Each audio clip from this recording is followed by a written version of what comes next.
¿cómo está? Muchas gracias por acompañarnos a este quinto programa de Enfilados. Julio, ya llegamos a la mitad de la Feria Internacional del Libro de Guadalajara, edición 36, y esto sigue poniéndose cada vez mejor, así que si usted todavía no nos visita, pues aparte unos de estos días próximos y venga a esta fiesta de los libros. ¿Cómo estás, mi querido Julio Ríos? Buenas tardes. Muy bien, mi querida Celia Niño, aquí seguimos enfilados, por supuesto. Transmitimos desde la Feria Internacional del Libro, más específicos en el stand de UDG-TV, Canal 44, que también usted puede visitar en el pasillo F de este recinto. Y por supuesto, ya estamos listas y listos para llevarle lo más destacado y que tiene que ver en la cápsula de apertura con Phil Niños. Y es que se tiene un proyecto musical bien interesante que se llama Monstruos por el Planeta de Rock Infantil, mi querida Celia Niño, para llenar de energía a los chiquitines. Vea de qué se trata.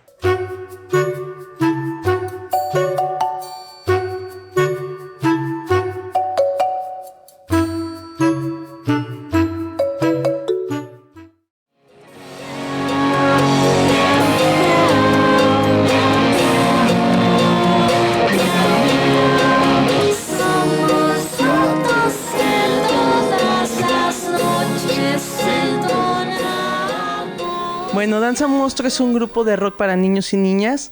Es una propuesta que abarca música rock como eje, pero que toma más elementos de otros géneros. En cuanto a lo que son las letras, bueno, pues abordamos el común cotidiano de niños y niñas, ¿no? Es decir, desde sus miedos, sus fantasías, aventuras, pero también buscamos como en nuestro niño o niña interior todas aquellas cosas que nos gustaban y que a la fecha nos siguen gustando, ¿no? Es decir, no actuamos como niños, sino más bien nos reencontramos con nuestra niñez y también desde ella hablamos. Y bueno, en cuanto a lo escénico, es energía pura, ¿no? Cuando vayan a un concierto de rock de Danza Monstruo, lo que van a encontrar es energía y movimiento. Sí, bueno, Danza Monstruo surge en el 2015. Cristina y yo trabajábamos en el Globo Museo de la Niñez. Y bueno, ahí aprendimos como muchas cosas, bueno, yo. Porque Cristi ya tiene mucha experiencia como con eso, pero me acerqué como al mundo de la niñez, como a la dinámica de la niñez, como a las creaciones de la niñez, ¿no? Transmitir lo que niños y niñas nos cuentan, ¿no? Es decir, nosotros como adolescentes o como adultos de repente nos identificamos con las canciones. Entonces es pues poder tomar lo que los niños y niñas nos cuentan, sus vivencias y las propias también desde nuestra niñez, para que puedan identificarlos. ¿Qué queremos provocar? Pues que puedan conectar con nosotros, ¿no? Que puedan conectar con nuestra propuesta o al revés, que nosotros podamos conectar de algún modo con ellos en sus distintos lenguajes y con ellas en sus distintos lenguajes y que nuestra música pueda llegar o permear durante su vida, ¿no? Creo que también lo que queremos provocar en la niñez es la libertad, ¿no? Porque cuando un ser humano es feliz, es libre, es feliz, entonces es como ese momento en el instante, o sea, en esa experiencia que tienen en nuestro concierto es como una sensación de libertad extrema y es lo que queremos que busquen como en su experiencia de vida, ¿no? Como eso que les hace felices y solo siendo libres en su mente y en sus actividades físicas y del cotidiano lo van a lograr y nuestras canciones van también hacia eso. Al percibir y ver la interacción, en cómo se involucran en el concierto. No solo son unos espectadores y venimos a escuchar y aquí dicen, no, realmente forman parte de la experiencia. No es algo pasivo, sino es algo muy, muy activo, en donde no hay ni siquiera que forzarles. Apenas estamos por invitarlos y ellos ya se invitaron. Pues si quieren saber lo que es un concierto de rock dirigidos a todos y ustedes, niños y niñas, les esperamos. Y a ustedes, personas adultas, rasquen tantito y encontrando a su niño o niña interior, van a ver que se van a divertir como no tienen idea. ¿Quiénes somos? Danza Monstruo. ¿Qué hacemos? Rock para niños y niñas. ¿Para qué? Para vivir y gozar la libertad, para darles voz, para buscar la voz de todas las niñeces. Y pues al final en las letras también van a encontrar un montón para analizar.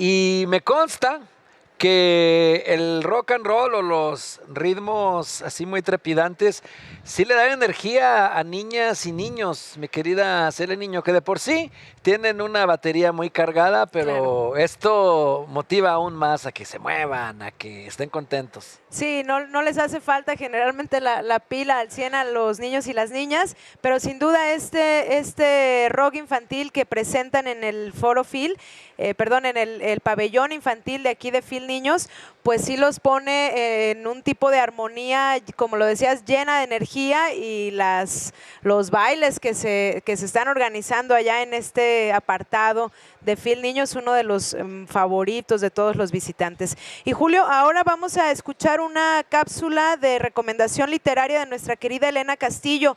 Está interesantísimo de lo que nos va a platicar y no le adelanto, escuchémosla y luego conversamos de ello.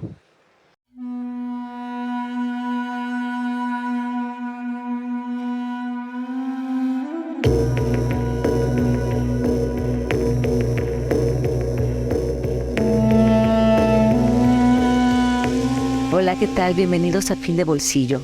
Hoy les quiero recomendar el libro Boulevard de la mexicana Flor M. Salvador, que se publicó por primera vez en línea desde un fanfic o un fanfiction, es decir, desde una página web donde seguidores suben sus propios relatos inspirados en algún libro, película, grupo musical o serie de televisión del que son fans.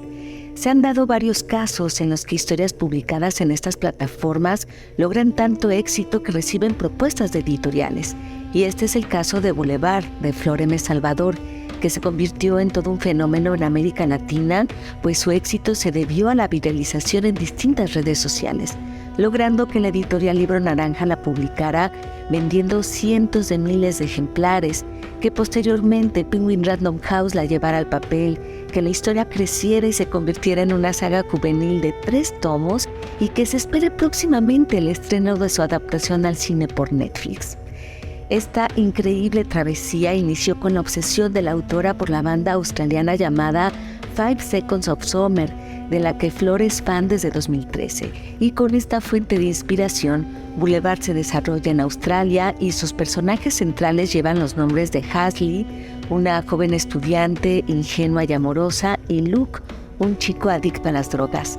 Se trata de la historia de esta pareja bastante dispareja, en la que prevalece la codependencia, la toxicidad y en la que los comportamientos nocivos de uno son soportados por el otro con la idea de ayudar y salvar a la persona amada.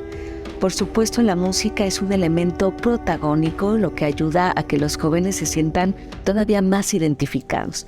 Yo les recomiendo la trilogía de Flor M. Salvador. El primer libro lleva por nombre Boulevard, el segundo después de él, y se espera la pronta publicación al papel del tercer tomo denominado Antes de ella. Los 2 primeros los encuentran en Penguin Random House. Soy Elena Castillo, gracias por su atención y hasta la próxima.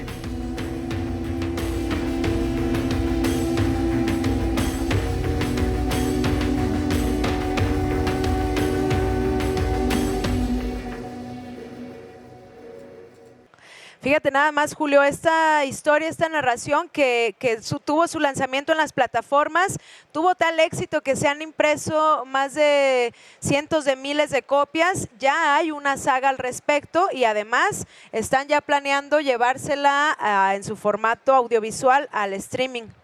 Y a mí me llama mucho la atención el fenómeno de estas plataformas como Wattpad o Fanfiction que nos decía Elena Castillo, porque han surgido muchas autoras jovencitas con historias que cautivan a las nuevas audiencias y efectivamente luego saltan a la industria editorial o son adaptadas en el terreno audiovisual. Ahora vamos a otra cosa que también es bien interesante, que tiene que ver con la ciencia. Nuestra compañera Leslie Almanza nos platica de este encuentro de ciencia pop que va a estar muy nutrido, muy interesante y sobre todo basado en este añejo instinto que tenemos las personas de preguntar, de saber qué hay más allá.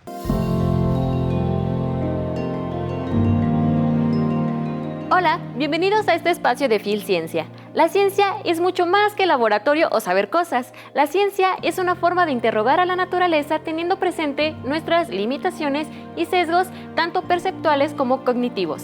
En la charla Ciencia Pop se abordará cómo los científicos producen conocimiento y cómo las preguntas que emergen desde la percepción de nuestro entorno nos permiten averiguar más respecto a cualquier fenómeno que nos interese. Gabriel León es comunicador científico, bioquímico y doctor en biología celular y molecular. Se ha dedicado ampliamente a potenciar la comunicación científica, acercando conocimientos a la ciudadanía desde universidades, literatura y centros de investigación. Es autor de los libros de divulgación científica La Ciencia Pop, ¿Y por qué los perros mueven la cola? Y otras preguntas raras que hago a veces.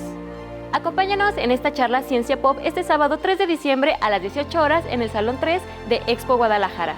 Soy Leslie Almanza, muchas gracias y hasta la próxima.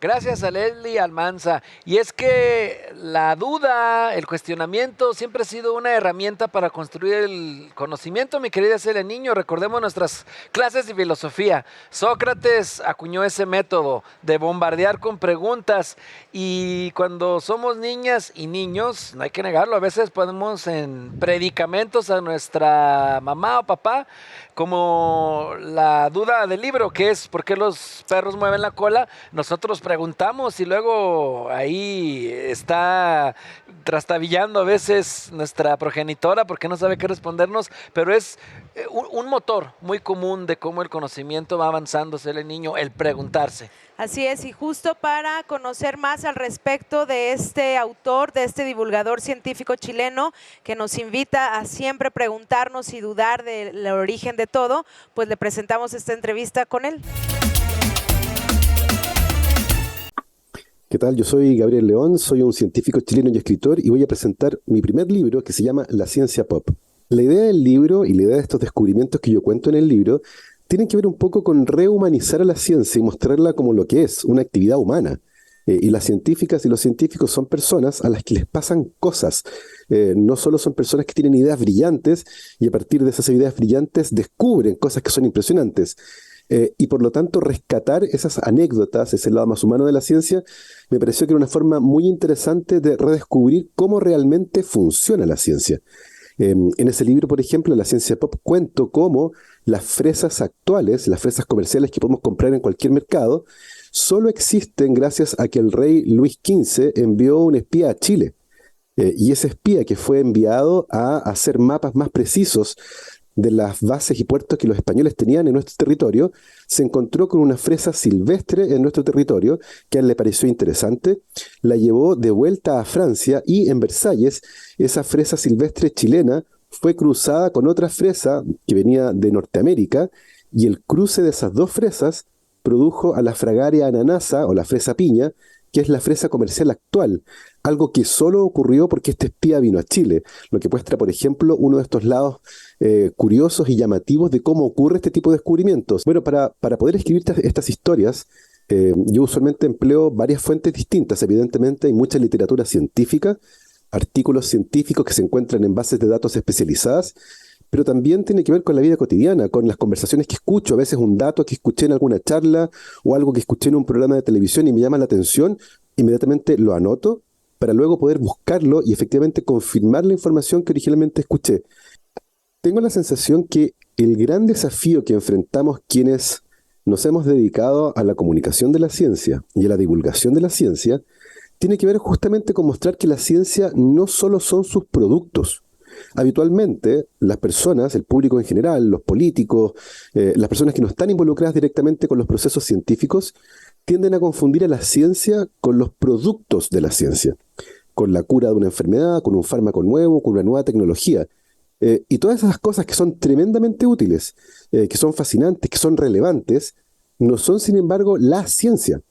Eso es un producto de la ciencia. La ciencia ocurrió antes, en este proceso que es largo, que es complejo, en el que uno trata de entender mejor cómo funciona algo. Entonces tengo la sensación de que esta estrategia de contar historias de ciencia, que no están centradas en el qué, sino que en el cómo, permiten justamente rehumanizar a la ciencia y rescatar a la figura de la científica y del científico. Muchas veces cuando uno lee una noticia científica, por ejemplo, da la sensación de que no hubiera seres humanos involucrados. Perfectamente bien podría haber sido algo que hizo un robot o un algoritmo. Rara vez se describen emociones, dificultades o cualquier cosa que haga pensar que ahí hay personas. Y tengo la sensación que si queremos comunicar la ciencia de manera efectiva, es importante que el público se sienta relacionado con esa ciencia, más allá de la utilidad que tengan los descubrimientos científicos, porque yo puedo decir, ok, este descubrimiento sirvió para que todos ustedes tengan, por ejemplo, una batería en su teléfono móvil que dure más de un día. Y eso nos permite vincular un descubrimiento con las personas. Pero tengo la sensación que es más relevante mostrar que personas comunes y corrientes, que tienen trabajos que tal vez no entendemos muy bien, estuvieron involucradas en esos descubrimientos. Por eso creo que es tan relevante mostrar cómo funciona la ciencia, cuál es el rol que tiene, por ejemplo, la genialidad, pero también el azar, porque muchas veces los grandes descubrimientos ocurren por azar. La verdad es que la recepción de mi libro fue extraordinaria. Yo siempre pensé que iba a ser un científico que en algún momento había publicado un libro. Y la verdad es que hoy soy un científico retirado, yo cerré mi laboratorio y me dediqué por completo a la comunicación de la ciencia, y hoy, en pocos días más, voy a publicar mi 10º libro. Tengo ya 10 libros de ciencia que han sido editados y publicados en Chile, en Perú, en México, Estados Unidos, España y República Checa. Entonces mi vida cambió completamente a partir de la publicación de mi primer libro.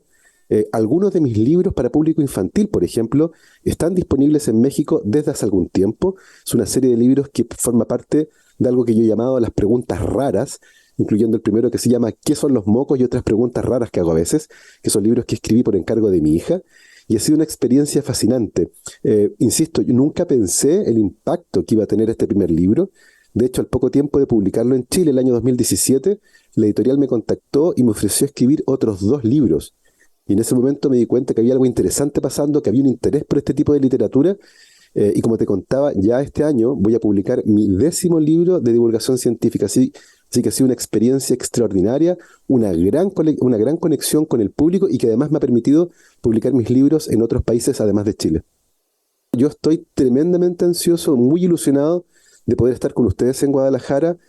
Hace mucho tiempo, como les contaba, hace varios años, que había recibido la invitación que no se había podido concretar, así que tengo altísimas expectativas por una feria que tiene una gran tradición y es muy valorada por los escritores latinoamericanos, así que agradecer la invitación y nos veremos pronto en Guadalajara. Muchas gracias.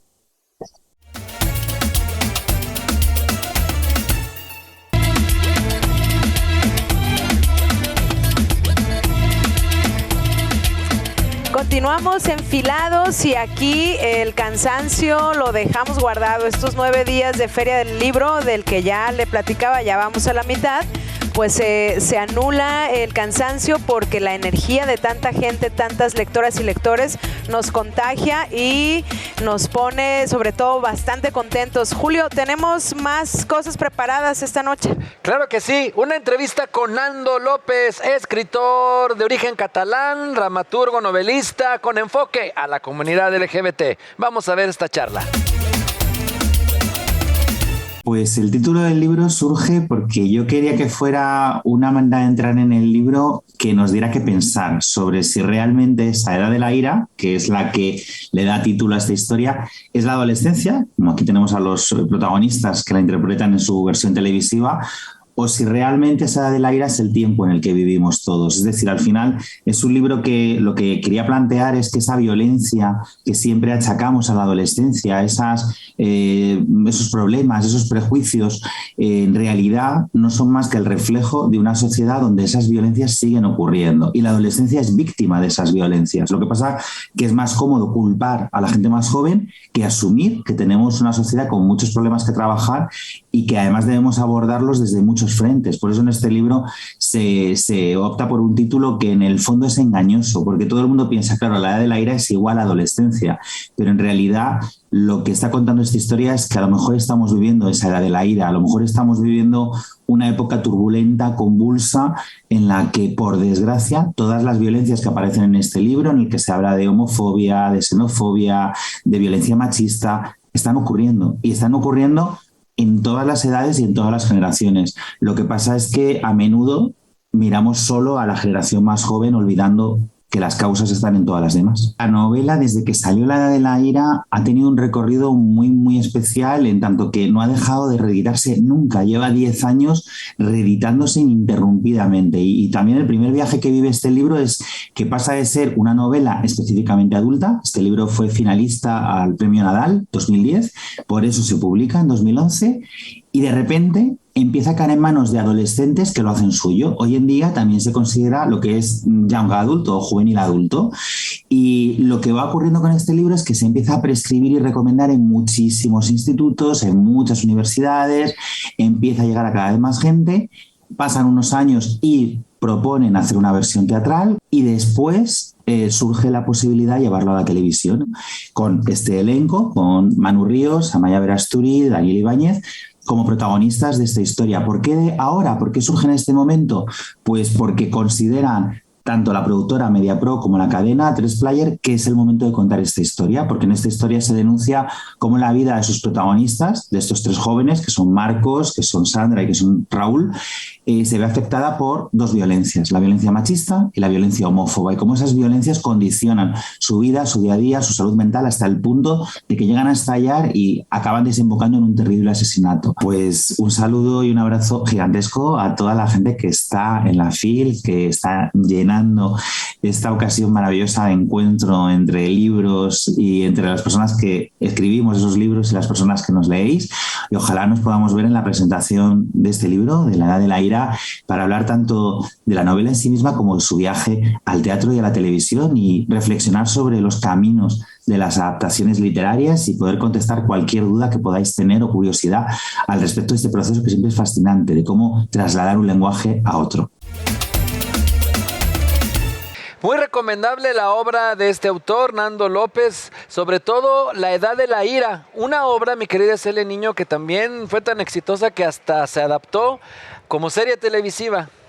Qué buen dato, Julio, o sea, ese de un nuevo libro que se muda de las páginas a las pantallas en una acción que pues amplía la captación de lectores y espectadores. Y ahora, si me lo prefieres, pues vamos también a una de las secciones que nos gustan mucho, porque son los conciertos que se ofrecen cada noche aquí en el Foro Phil, y en esta ocasión le vamos a presentar a Qusay Al-Mamari, que no va a estar solo, vea usted.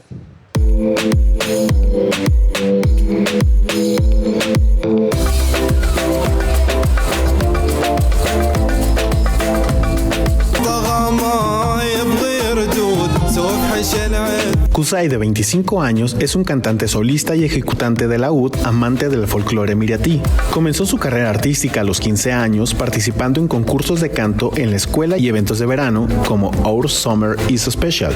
Es un artista autodidacta que empezó a aprender a tocar el laúd en 2015. A lo largo de su carrera artística participó en eventos locales como el Festival del Patrimonio Marítimo de Abu Dhabi, Expo 2020 Dubai y la Exposición Ruya.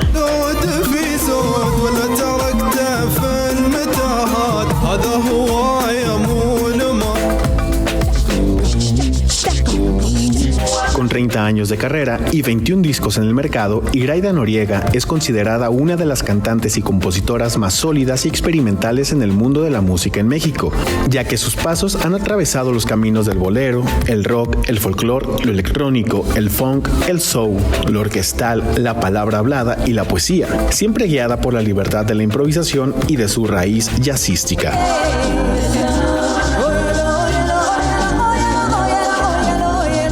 Qusay Al-Mamari e Iraida Noriega nos esperan el jueves 1 de diciembre en el Foro Phil 2022. Entrada libre.